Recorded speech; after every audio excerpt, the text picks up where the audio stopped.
নমস্কার বন্ধুরা, মোটা কাকির রান্নাঘরে আজকে আমি দেখাবো আখি গুড়ের শরবত।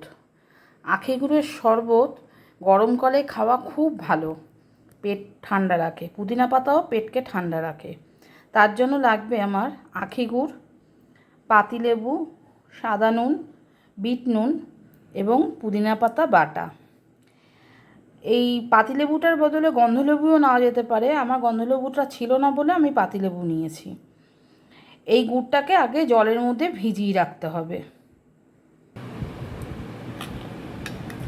গুড়টা গলে গিয়ে এরকম হবে।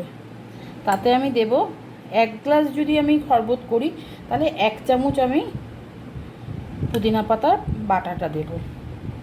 আর দেব এই বিট নুনটা এবং সাদা নুনটা, আর দেব লেবুর রস। তারপর এগুলো মিশিয়ে আমি ছেঁকে নেব। পুদিনা পাতাটা মুখে পড়লে ভালো লাগবে না খেতে। ছাঁকনি দিয়ে আমি এটাকে ছেঁকে নেব।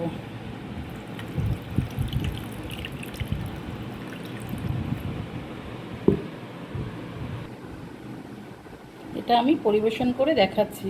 বন্ধুরা, এটা একদিন বানিয়ে খাবেন এই গরমে, খুব ভালো লাগবে এবং খুব উপকার। এটা আখি গুড়ের যে গন্ধটা, এই পুদিনা পাতা আর লেবু দিলে এই গন্ধটা চলে যায়। খুব সুন্দর লাগে খেতে।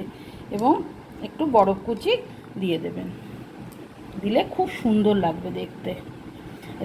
দেখার থেকে বড় কথা, পেটটা ঠান্ডা দেবে।